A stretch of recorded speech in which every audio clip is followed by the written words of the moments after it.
Saudações, senhoras e senhores, aqui é Diogo Rafael Moreira, do site controversiacatólica.com.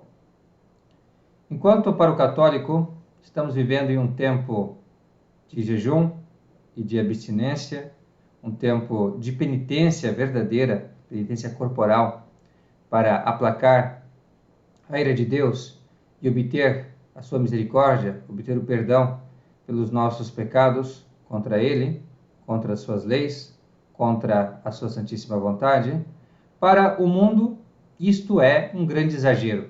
Porque, na verdade, pecar contra Deus não é uma coisa tão grave assim, e bastaria fazer qualquer outra coisa, talvez um ato de arrependimento comunitário, ou, enfim, determinadas boas obras, e isso já seria mais do que o suficiente para agradar a Deus. Na verdade, o que agrada a Deus é a gente amar o próximo, fazer o bem, etc, etc, etc.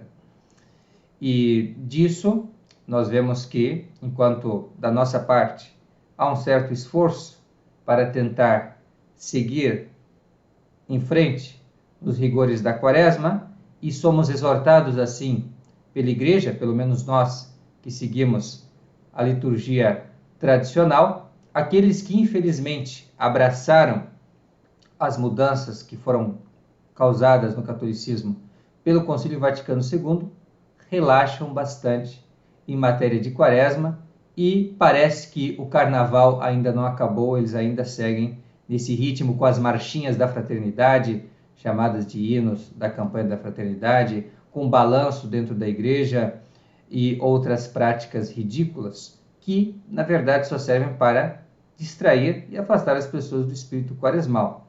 A última que inventaram agora foi o jejum de gás.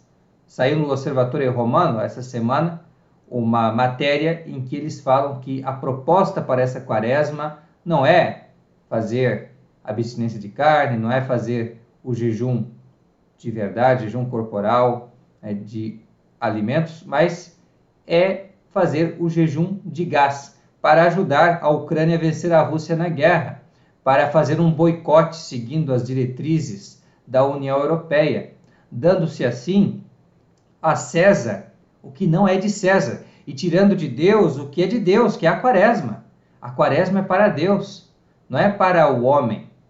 Não é simplesmente para, entre aspas, fazer o bem. Saiba-se lá se isso realmente é o bem. Não é? É um bem político, uma agenda. Não.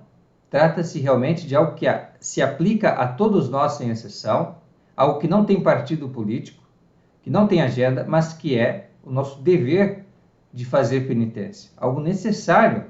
Nosso Senhor disse, na sua pregação, no começo da sua pregação, fazei penitência, e assim é. E aqueles que abraçavam o cristianismo sabiam, isso nós lemos no livro dos Atos dos Apóstolos, que eles entravam para o caminho da penitência.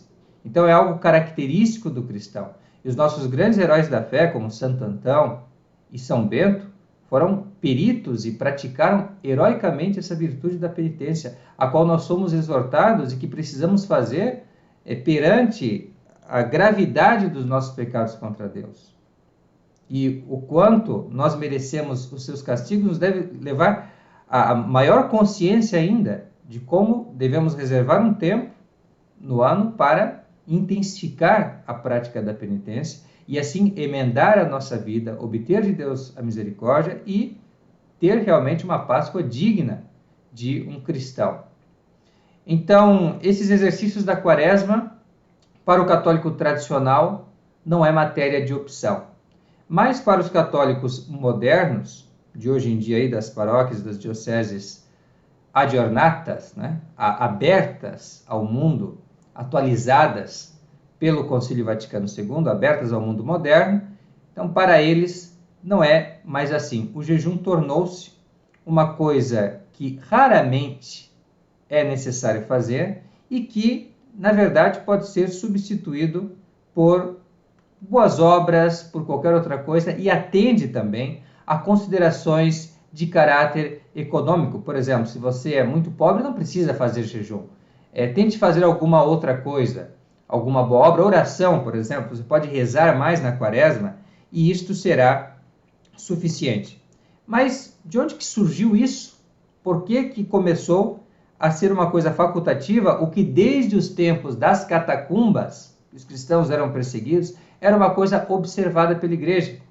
Bem, o grande autor dessa mudança foi aquele mesmo que assinou todos os documentos do Concílio Vaticano II. O nome dele é Paulo VI, que em 1966, desprezando uma disciplina antiquíssima da igreja, aboliu o jejum quaresmal em sua ironicamente intitulada Constituição Penitemini, que quer dizer, traduzindo, fazei penitência. Irônico, porque justamente nessa Constituição ele vai dizer que não precisa fazer mais as penitências de antigamente. Agora, jejum e abstinência tornou-se uma coisa mais livre e bastante reduzida. Questões econômicas poderiam ser utilizadas para dispensar. Em outras palavras, jejum e abstinência quaresmal passou a ser uma recomendação substituível por outras práticas como jejum e boas obras.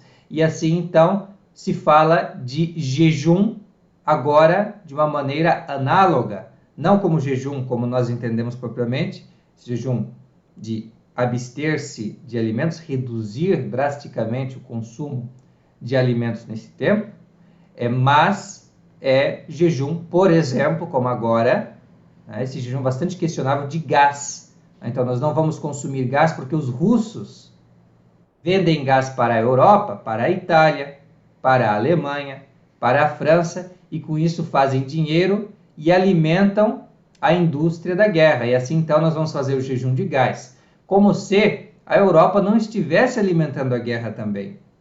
Como se esse boicote, entre aspas, não fosse intensificar e prolongar a determinada guerra. Mas não entrarei nesse pormenor.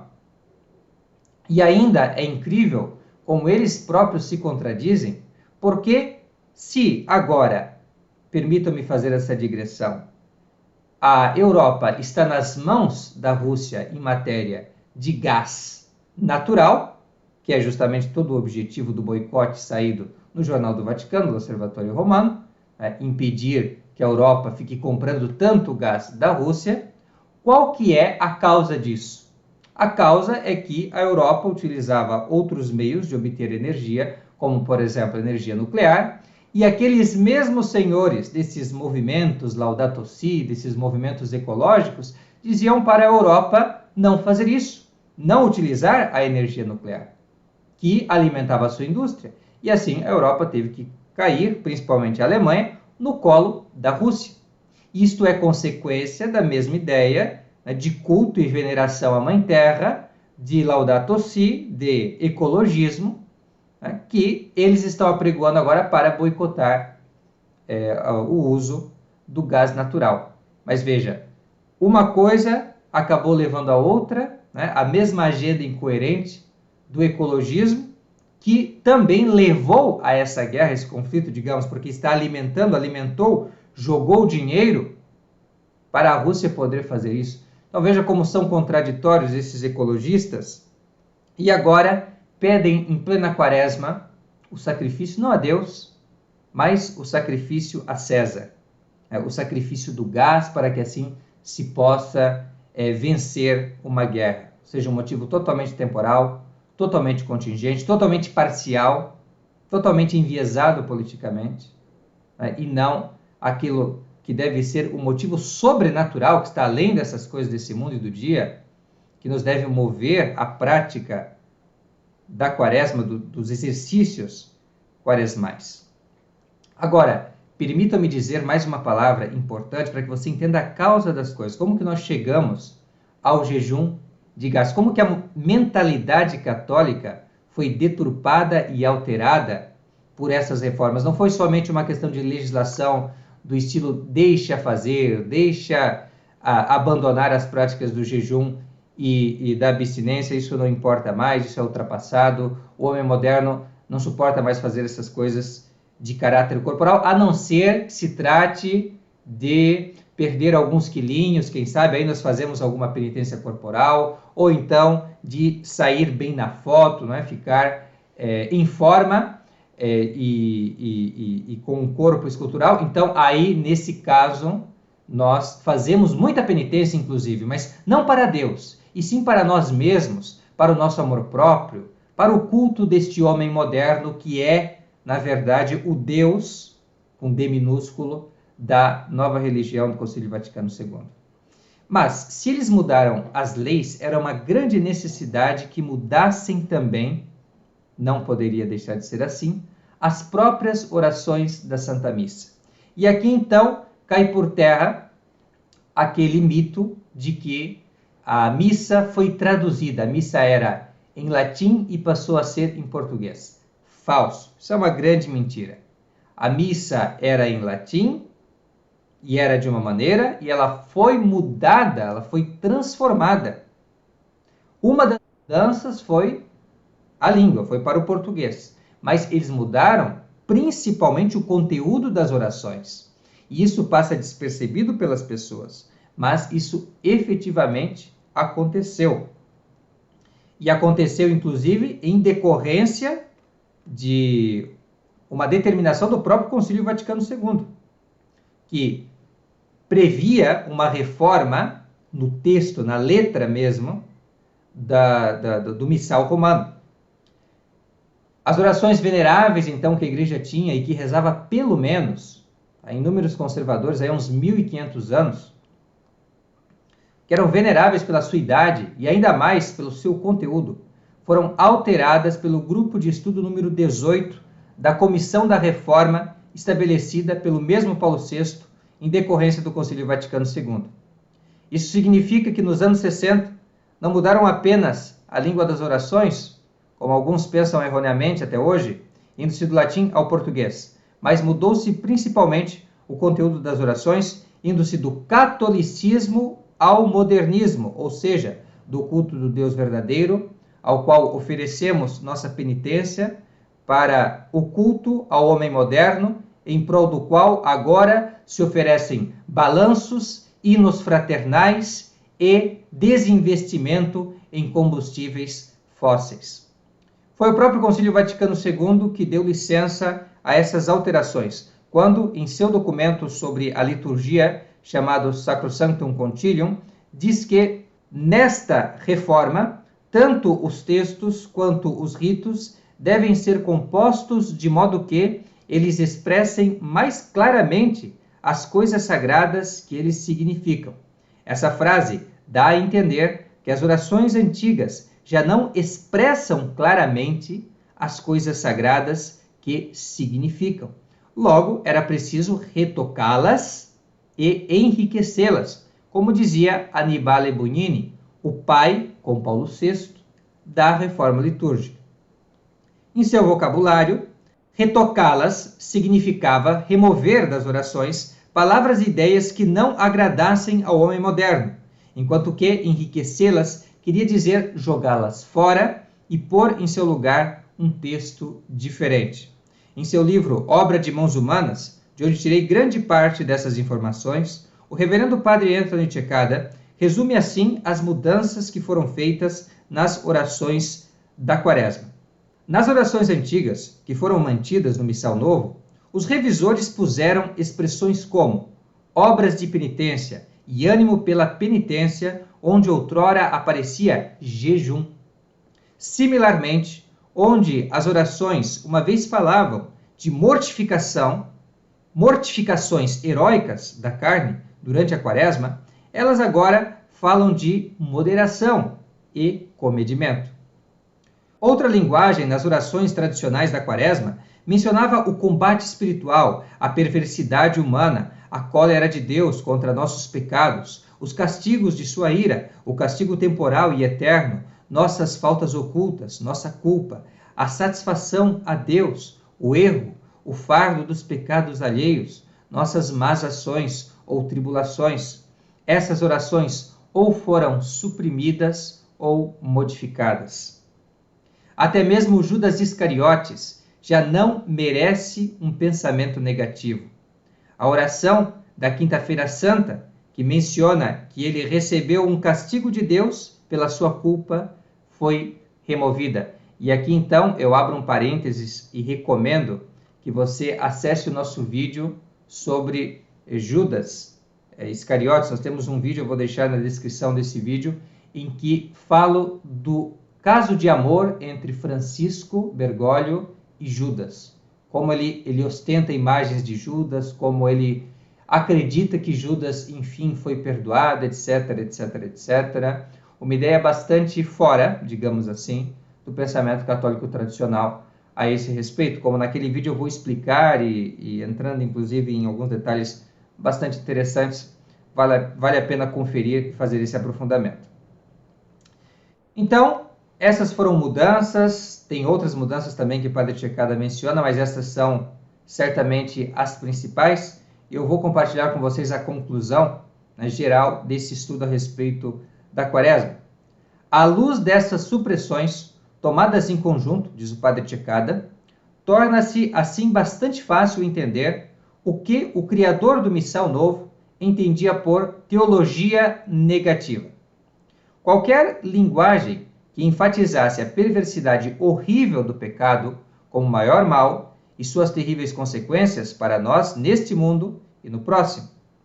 O homem contemporâneo não quer ouvir tais coisas, e o Missal de Paulo VI se acomoda a ele. Obra de Mãos Humanas, páginas 292 a 293. É isso então. Essa igreja nova do Concílio Vaticano II, ela é assim, ela é estéril. Ela, em vez de converter os homens a Deus, ela se converte aos homens. É isso que acontece. Então nós temos uma alegada religião católica que, em vez de pregar uma verdadeira conversão, que requer uma verdadeira penitência, inclusive com o sacrifício do nosso corpo, da nossa alma, dos nossos bens, como sempre se praticou no cristianismo, ela, na realidade, oferece tudo que tem, inclusive a Quaresma. Ela entrega tudo ao homem, desesperadamente, loucamente, oferece tudo ao homem, pelo homem e no homem. É a verdadeira oposição ao cristianismo, que é tudo por Deus, e até o amor ao homem é algo derivado do nosso amor a Deus. É exatamente o oposto. É realmente uma religião anticristã. É uma religião que pavimenta o caminho para esse culto do homem, extremo, que será o culto ao anticristo. Ora, como para o homem moderno, o pecado contra Deus não é mais tão grave, nem requer mais tanta penitência, então que tal trocar o jejum da Quaresma? Lembra-se que ele pode ser substituído por outras coisas? Lembra-se da Penitemini, de 1966, de Paulo VI? Pode trocar? Pode comutar? Então, já que nós podemos trocar, então por que não trocar, digamos, por um jejum de gás, um desinvestimento em combustíveis fósseis, em sinal de arrependimento pelos nossos pecados ecológicos? Que tal usar um tempo sagrado para fazer um boicote de viés político contra a Rússia, dando a César o que não é de César e tirando de Deus o que é de Deus? Enquanto isso, a depravação de nossa sociedade é recebida de braços abertos, como se permitir ou ignorar graves pecados contra os mandamentos divinos, muitos dos quais são de consequências catastróficas para toda a sociedade, fosse um ato de caridade cristã. Realmente, esses falsos católicos da nossa época rejeitam o remédio que poderia curá-los e bebem até a última gota o veneno que irá destruí-los. Que, vivendo bem essa Quaresma, de maneira tradicional e católica, não enveredemos nós também por este caminho de perdição. Que Deus nos ajude a cumprir com fidelidade este santo propósito. Este, então, é o voto que faço a você e a todos que assistem esse vídeo. Muito obrigado pela atenção, fique com Deus e até a próxima. Tchau, tchau.